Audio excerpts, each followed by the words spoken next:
Damoh to Indore, नफरत के कितने दौर। आज ये सवाल इसलिए क्योंकि जो घटनाएं सामने आई हैं वो यही बयां करती हैं। इंदौर में एक हिंदू परिवार ने मुस्लिमों पर प्रताड़ित करने के आरोप लगाए हैं। वो इतना लाचार और मजबूर हो गया कि उसे मकान पर यह लिखना पड़ा कि यह मकान बिकाऊ है। मुस्लिम प्रताड़ना से परेशान हूं। जब मामले ने तूल पकड़ा तो पुलिस तक बात पहुंची। उधर दमोह में मुस्लिम व्यापारियों ने आरोप लगाया है कि उनको स्वदेशी मेले में दुकान लगाने से मना कर दिया गया। बात छत्तीसगढ़ की भी, जहां वक्फ बोर्ड ने मस्जिदों को एक आदेश जारी किया है जिसमें कहा है कि मस्जिद राजनीति से दूर रहें। अल्पसंख्यकों के लिए सरकार ने जो योजनाएं बनाई हैं उस पर लोगों को जागरूक करें, लेकिन इस आदेश पर एआईएमआईएम प्रमुख असदुद्दीन ओवैसी ने ऐतराज जता दिया। आखिर यह हो क्या रहा है?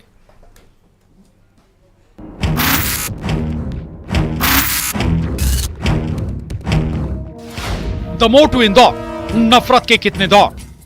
व्यवस्था पूरी तरीके से ध्वस्त हो चुकी है। गृह मंत्री मोहन यादव जी मुख्यमंत्री के रूप में ज्यादा काम कर रहे हैं। गृह मंत्री अपने मंत्रालय पर उनका ध्यान नहीं है।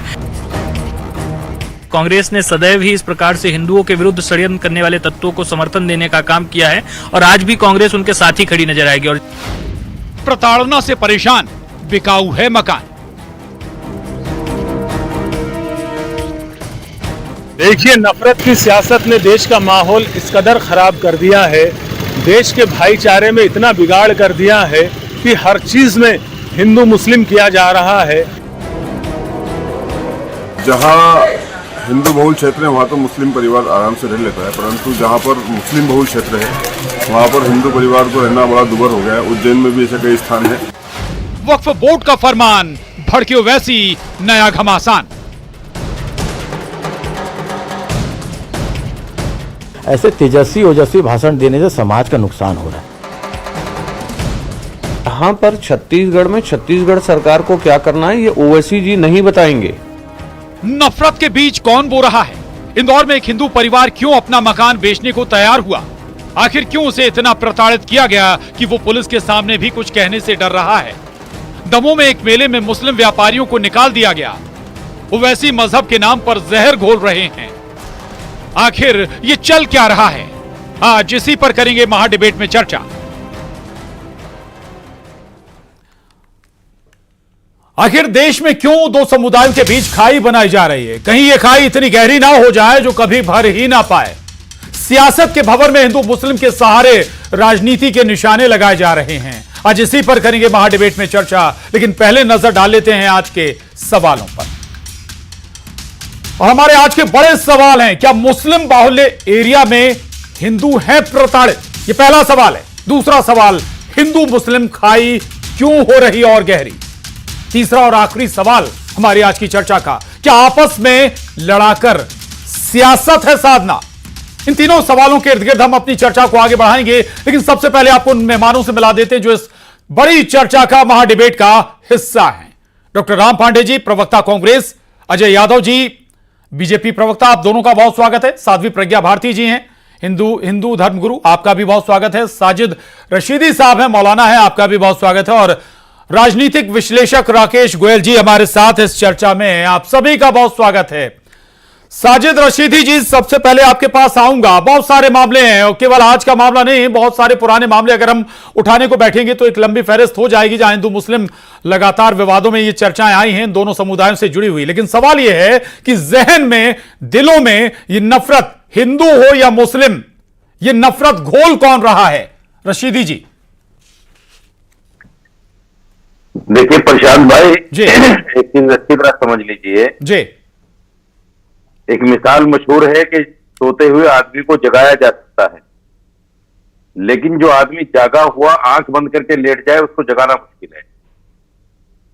देश में यह नफरत क्यों है सबको पता है जी, इसमें बताने जैसी कोई बात है ही नहीं। अभी परसों की बात मैं आपको बता दूं, परसों एक धर्म संसद हुई दिल्ली के अंदर जी। मैंने उस धर्म संसद को पूरा सुना। वो धर्म संसद हुई थी इसलिए कि हमें सनातन बोर्ड चाहिए जी। कोई मुसलमान सनातन बोर्ड का मुखालिफ नहीं है। हर आदमी चाहता है कि ठीक है बन जाए, कोई बात नहीं, हमारा वक्फ बोर्ड आपका सनातन बोर्ड बन जाए, क्या हर ठीक है, हमें क्या परेशानी। लेकिन सनातन बोर्ड के नाम पर जो धर्म संसद हुई उसमें जितने भी वक्ता खड़े हुए सबने मुसलमानों को मारने काटने की बात की और मुसलमानों को विधर्मी, मलेच और पता नहीं क्या क्या कहा।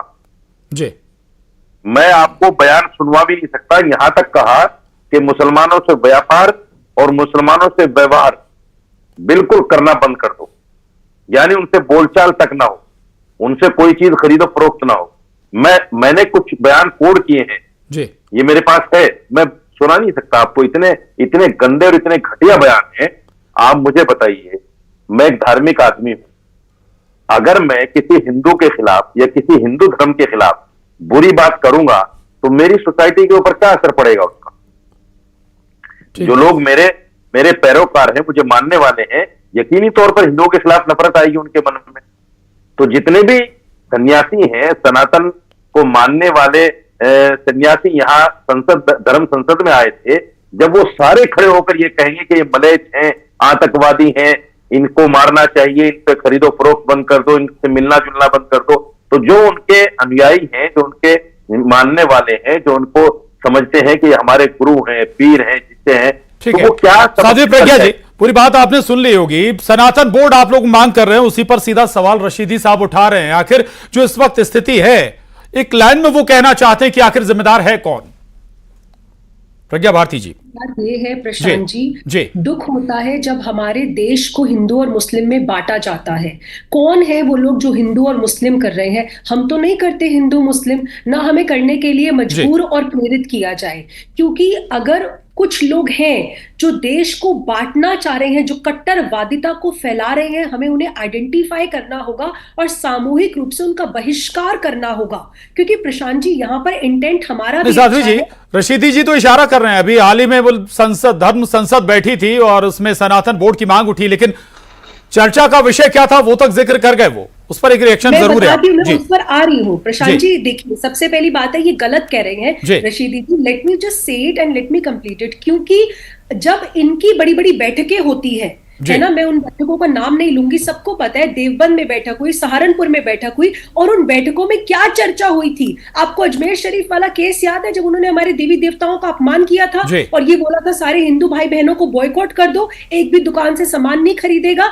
तब क्या हो जाता है आप मुझे बताइए? तब ये लोग जवाब नहीं देते, सामने नहीं आते। कांवड़ यात्रा का आपको याद है? कांवड़ यात्रा में जो थूक फेंकी, मुझे पूरा करने दीजिए, उसके बाद इनको प्लीज चांस दीजिएगा, अदरवाइज मैं अपना पॉइंट नहीं रख पाऊंगी। तो ये बहुत जल्दी करेगा जी। आरोप प्रत्यारोप की राजनीति नहीं करनी चाहिए। पहली बात, हमारा ऐसा कोई इंटेंट नहीं है। हम ये चाहते हैं जो भी कट्टरवादिता को फैला रहा है और जो भी अपराध, एक जल्दी रिएक्शन ले लीजिए रशीदी साहब, जल्दी एक्शन ले। जो नफरत फैलाते हैं, देखिए, हमने नफरत की कोई बात नहीं कही, लेकिन इनके मुख से नफरत के अलावा कुछ नहीं निकल रहा है। यही लोग हैं जो नफरत फैलाते हैं। आपको तो शोभा नहीं देता, आपके ऊपर तो FIR हमने नफरत के अलावा कुछ नहीं कहा। केसेस हैं, आप तो हर जगह हर चैनल पे बैठ के नफरत की बातें करते हैं, आपके मुख से ये सब शोभा नहीं देता। प्लीज आप ये सब मत बोलिए। मेरी ये पहली डिबेट नहीं है आपके साथ, अनगिनत डिबेट्स में मैं आपके साथ बैठी हूँ और आपको पता है कि लोग आपके प्रति कैसा रवैया रखते हैं। एक बैठक मुसलमान की बताओ आप, जिस बैठक में मुसलमान ने हिंदू को मारने काटने की बात करी, एक बैठक बताओ मुझे। देवबंद की बैठक में क्या हुआ था? आदमी का बयान अजमेर शरीफ से क्या आपने निकाला था? बता दीजिए ना। अजमेर शरीफ से क्या बोला था आप लोगों ने? झूठ बोल रही हैं आप। क्या निकाला था बताइए? कोई सामान मत खरीदो। किसी ने नहीं कहा, किसी ने नहीं कहा, बिल्कुल नहीं कहा, झूठ बोल रही हैं आप। बोला है प्रशांत जी, बताइए कहाँ रिपोर्ट? कहाँ रिपोर्ट? मैं आपको दिखा रहा हूँ, देखिए मैं आपको दिखा रहा हूँ, आप दिखाइए कहाँ है। चले, ठीक है, मैं थोड़ा सा चर्चा को और आगे बढ़ाऊंगा। मैं आपको दिखा रहा हूँ, अजय यादव, दिखाइए कहाँ है। ठीक, अरे झूठ मत बोलो। अजय यादव जी के पास जाऊंगा। अजय यादव जी, अजय यादव, मैं लौटूंगा आप दोनों के पास, लौटूंगा फिर चर्चा में आऊंगा। अजय यादव जी, इंदौर की घटना का जिक्र किया जा रहा है भाई कैसे घर खाली करने पे मजबूर हो रहा है एक हिंदू परिवार, लेकिन दमोह की जो घटना है क्या उसे नजरअंदाज कर देंगे आप? उस मेले में मुस्लिम दुकानदारों को हटाया जा रहा है, उनके स्टॉल हटाए जा रहे हैं। अजय यादव जी। देखिए प्रशांत जी, देश में सरकार चलती है नियम से, कानून से और संविधान से, और संविधान के अनुसार ही सभी को समान अधिकार मिले हुए हैं और सरकार द्वारा सभी को सुरक्षा दी गई है।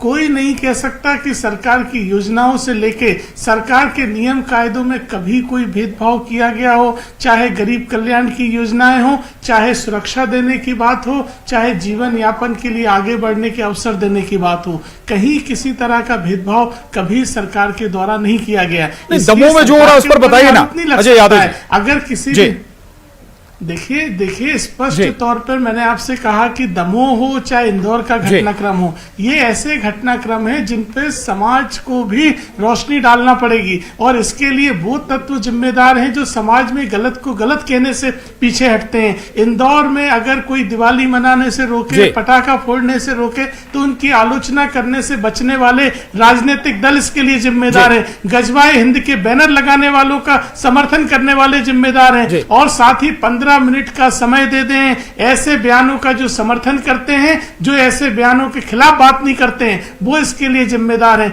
देश में सभी को सुरक्षा दी गई है, लेकिन कांग्रेस जैसी पार्टी जो बटला हाउस एनकाउंटर में मोहन चंद शर्मा की शहादत पर सवाल उठा दे और आतंकियों का साथ खड़े हो जाएं, तो ऐसे तत्वों को बल मिलता है कि हमारे पीछे एक राजनीतिक शक्ति खड़ी है जो हमारे गलत के साथ खड़ी है। अजय यादव जी एक लाइन में कह रहे हैं कि भाई पटाखा फोड़ने पर जो रोके उनकी आप लोग आलोचना भी नहीं कर पाते। दूसरा, अगर इंदौर में जो घटनाक्रम हुआ है क्या उसे नजरअंदाज कर सकते हैं हम?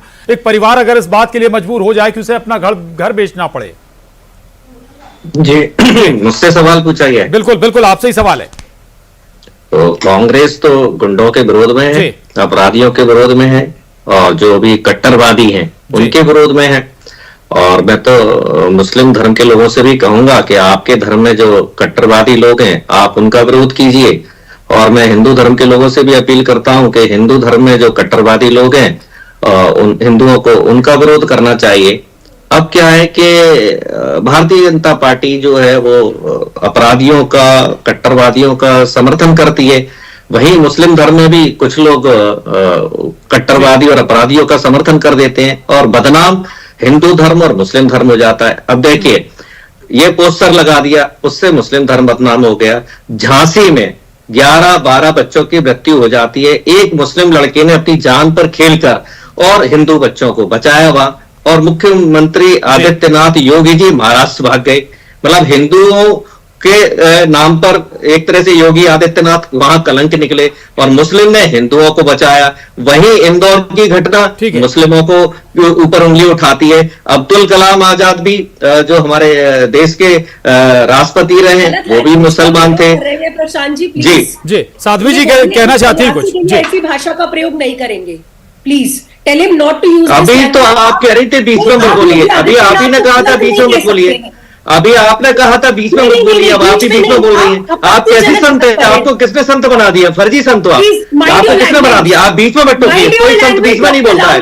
संत मुंह बंद करके रखता है, जो संत होता है वो मुंह बंद रखता है।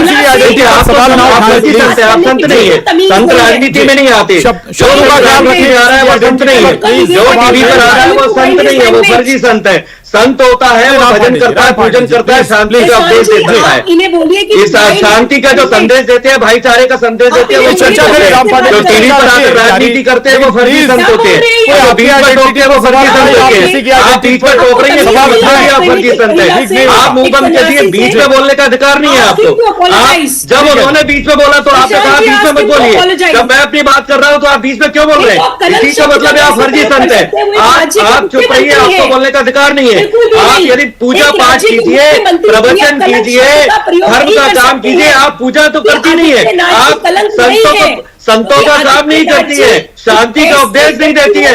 आप लोगों में झगड़ा कराती है, आप कट्टरवादिता फैलाती है, देश में दंगा कराती है और मुंह चलाती है बीच में आकर। यहाँ आपको किसने बोला? जब मैं बोल रहा हूँ तो आपको चुप रहना चाहिए। आपको इतनी अकल नहीं है कि जब एक बोलता है तो दूसरा चुप रहता है। कैसी संत है आप? फर्जी संत है आप। चल ठीक है चल प्रशांत जी ठीक चलिए नहीं है। सब शब्दों में सात्विक प्रज्ञा जी सुन लीजिए राम पांडे जी सुन लीजिए जल्दी कोई भी इंसान बीच में टोकता है वो नकली है। आप बीच में टोक रहे हैं इसका मतलब आप संत है ही नहीं, और संत टीवी पर नहीं आते हैं, संत कुटिया में रहते हैं। यादव जी छोटा रिएक्शन अजय यादव जी से। अजय यादव जी पूरी चर्चा राम पांडे जी एक लाइन में इशारा कर रहे हैं कि ये केवल सियासत है, हिंदू मुस्लिम इसमें कुछ था ही नहीं और बीजेपी है इसके पीछे। आप इन्हें बोलिए अरे ये फर्जी संत कुछ बोल नहीं देते।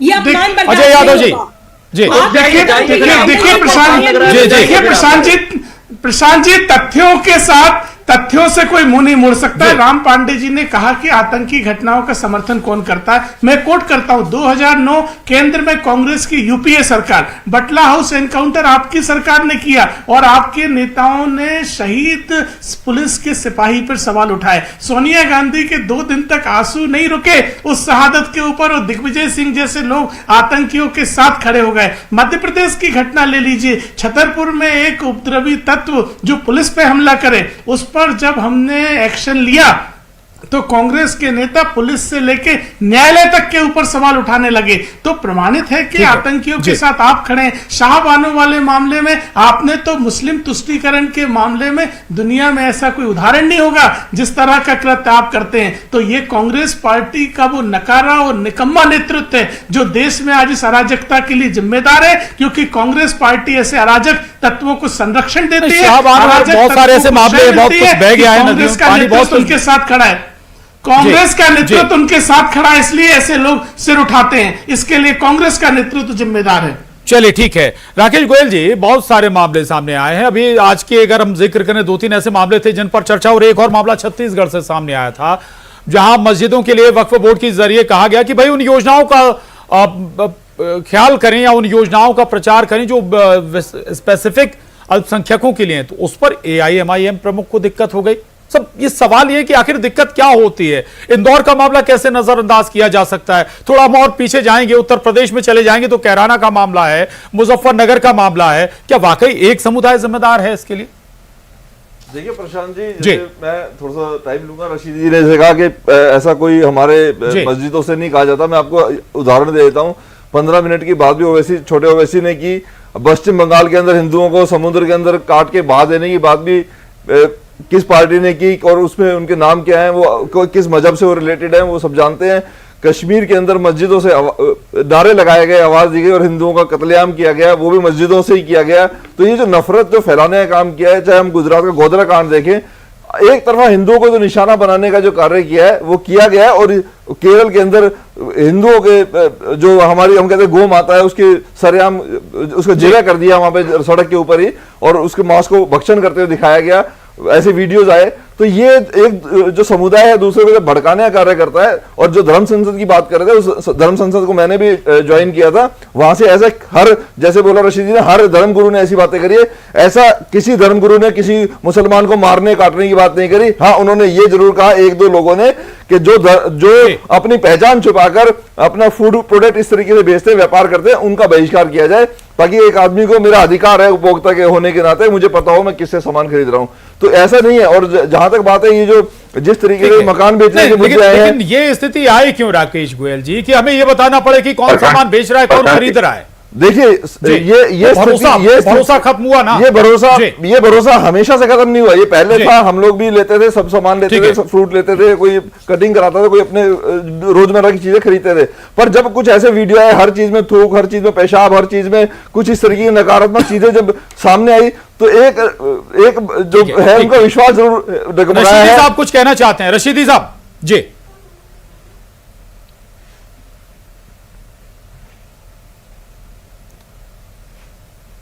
मौलाना रशीदी जी, आवाज आ रही है आपको? साजिद रशीदी जी आ रही है। हाँ बोलिएगा जी। देखिए इन्होंने कहा कि वहां ऐसा कुछ नहीं कहा गया।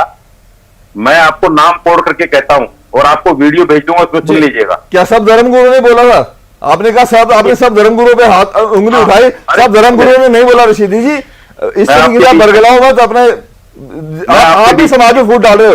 आपने महाराष्ट्र के अंदर लोगों ने 200 आपकी जो कम्युनिटी के लोग हैं उन्होंने वोट जिहाद करने का पंपलेट तक छाप दिए। आपने बहिष्कार करने की बात करी। अरे बहिष्कार करना है तो इन आतताइयों को करो ना, जो इस तरीके से समाज के अंदर फूट डाल रहे हैं, चाहे वो किसी भी समाज के, आपके समाज के, उनका बहिष्कार करो। आप उनके बारे में आप कुछ नहीं बोलते, जो गलत काम करते हैं उनके साथ आप खड़े हो जाते हो।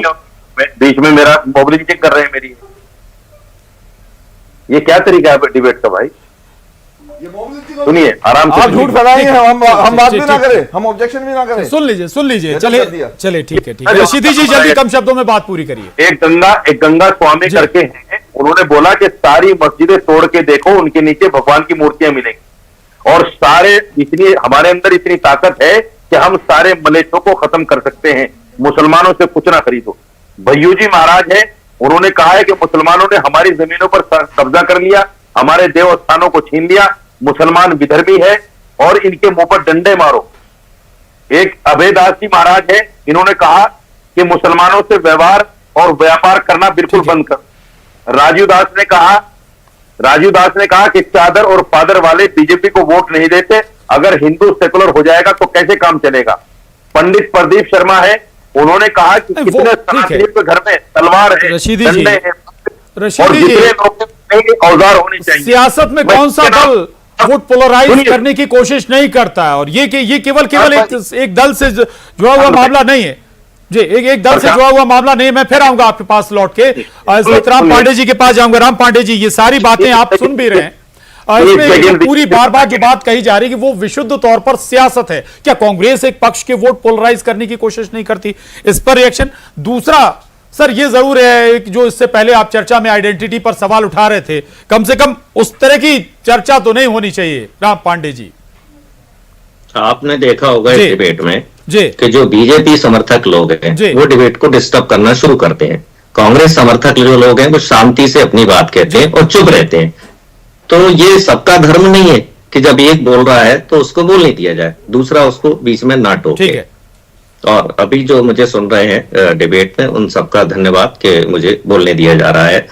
हम देख रहे हैं कि ये हिंदू मुस्लिम की समस्या जो है 2014 के बाद लगातार बढ़ती जा रही है और विकराल रूप लेती जा रही है।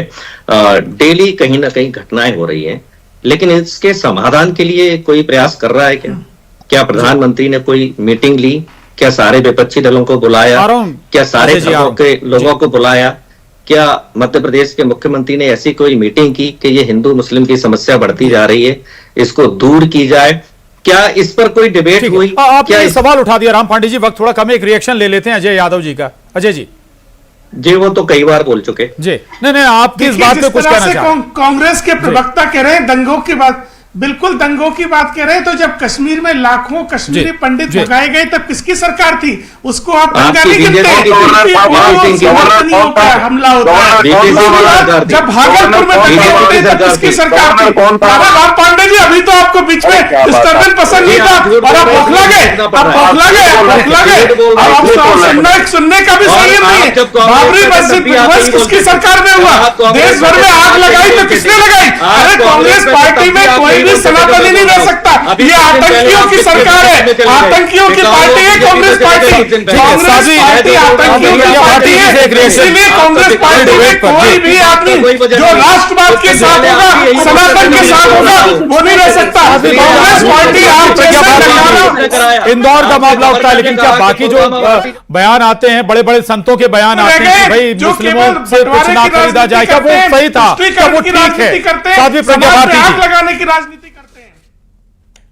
देखिए प्रशांत जी, सबसे बड़ी बात यह है कि हिंदू मुस्लिम का जो भी डिवाइड कर रहे हैं वो गलत है। और यहाँ पर आपकी डिबेट में डॉक्टर राम पांडे जैसे लोग बैठे हैं जिन्हें तहजीब नहीं है, बात करने का सलीका नहीं है। जब इनके पास आंदोलन जाते हैं तो ये लोग पर्सनल अटैक करते हैं, ये बीच में बोल रहे हैं। आपकी आंखों के सामने 90,000 गाय प्रतिदिन कट रही है। राम पांडे जी, इस तरह से बर्ताव नहीं होता है।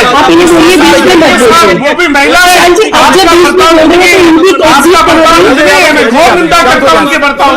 बनाइए। प्रज्ञा भारती जी को गाय नहीं दिखती है, अब आपको स्वदेशी नहीं दिखता है, अब आपको 15 लाख नहीं दिखते, अब आपको 2 करोड़ रोजगार नहीं अब ये दिखते, बीच में क्यों बोल अब रहे हैं? आपको कुछ नहीं दिखता है। गौ माता को राष्ट्रीय माता नहीं बनाया, आपने कोई आंदोलन किया? आप घर से बाहर निकली, आपने क्या किया? आप केवल झूठ बोलेंगे, आपने हिंदू मुस्लिम एकता के लिए क्या किया? आखिरी वक्त चल रहा है डिबेट का जी।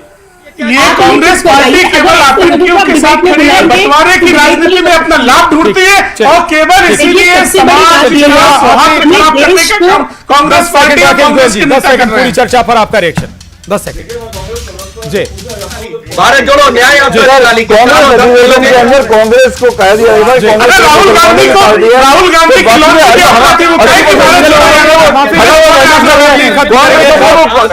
की पार्टी बांधती है। रुकूंगा लेकिन आप यही निकलता है कि विशुद्ध तौर पर इस सबके पीछे सियासत नजर आती है और हर दल की अपनी सियासत है। बहरहाल महाडिबेट में इतना है, धन्यवाद।